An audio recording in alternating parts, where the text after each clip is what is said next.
Betrayal in the heat of the night. The air in our bedroom hung thick with a scent of jasmine perfume, sharp and cloying, a fragrance my wife, Lila, hadn't worn in years. I stood frozen, staring at the half-opened suitcase on our bed, its contents spilling out like a confession, a silk dress I'd never seen, a plane ticket to Honolulu, and a handwritten note tucked into the side pocket. My fingers trembled as I unfolded it, the paper crisp against my sweating palms. Meet me at the usual spot. Can't wait to taste the islands with you. See! My heart lurched, a sickening thud that echoed in my skull.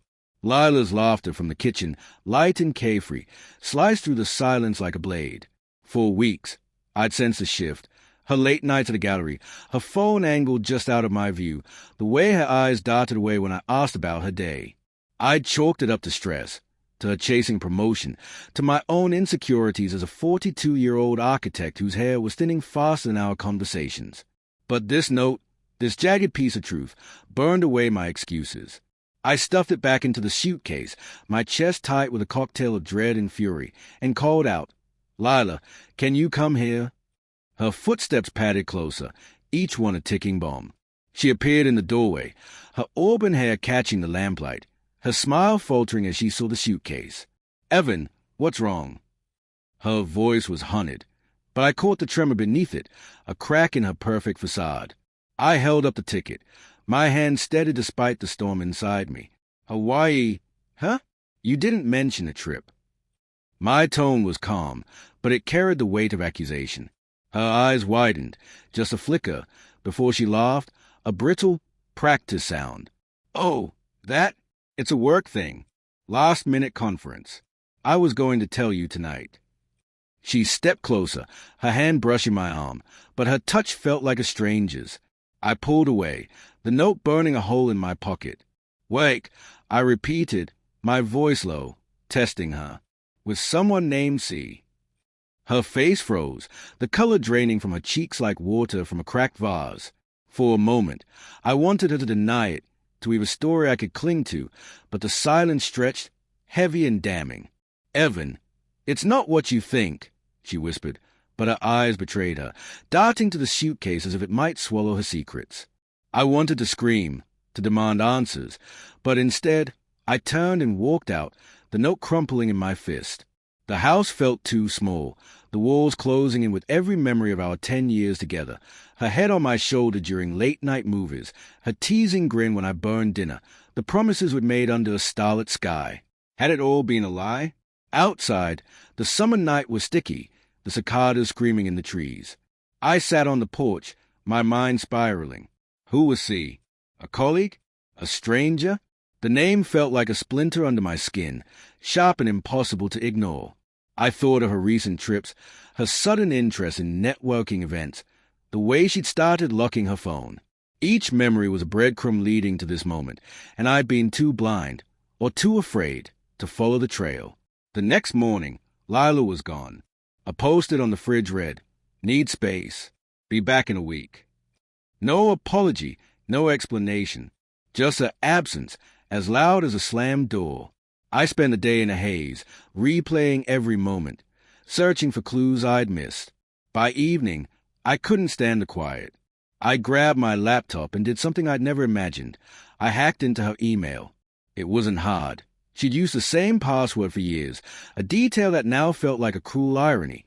There, buried among work emails and spam, was a thread with Cameron. My stomach twisted. Cameron Holt, her gallery's new curator, with his slick smile and tailored suits. The emails were careful, coded in vague terms, but the subtext was clear: clandestine meetings, stolen moments, plans for Hawaii. Each word was a knife, carving away the trust I'd built my life around. I didn't sleep that night. Anger churned with grief, a toxic brew that left me pacing the house, her jasmine scent still lingering like a ghost. I wanted to confront her, to scream until my throat bled, but she was thousands of miles away, probably laughing with him under a tropical sun. Instead, I turned to our neighbor, Sophie, who had always been a quiet presence next door. She was a painter, her hand perpetually smudged with charcoal, her eyes kind but guarded. I'd never thought much of her beyond polite waves, but that night I knocked on her door desperate for someone to anchor me. Sophie listened as I spilled everything, her small living room cluttered with canvases and the scent of turpentine. Her silence was patient, her gaze steady, and when I finished, she handed me a glass of wine and said, "You didn't deserve this, Evan, but you're stronger than you think." Her words were simple, but they landed like a lifeline. Over the next few days, we talked more about art, about loss, about the way betrayal rewires your soul. Her laughter was soft, her stories raw, and I found myself noticing the way her fingers moved when she sketched, the way her eyes crinkled when she smiled. It wasn't love, not yet, but it was something warm, something real, blooming in the wreckage of my marriage. Lila returned a week later, her tin glowing, her smile rehearsed.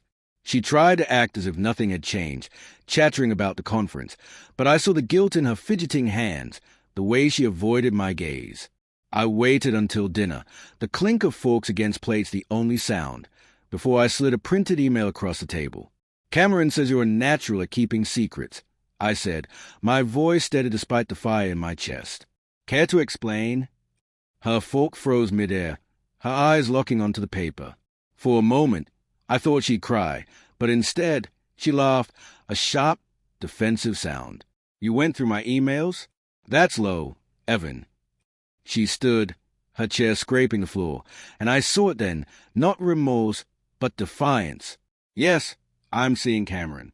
And you know what? I'm not sorry. You've been so distant, so stuck in your boring routine.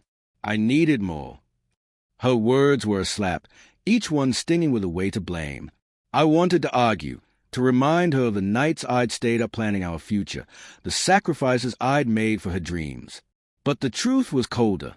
She'd chosen someone else, and I'd been too naive to see it. "Get out," I said, my voice barely above a whisper. She didn't argue. She grabbed her bag and left, the door slamming shut like a final chord. The weeks that followed were a blur of grief and clarity.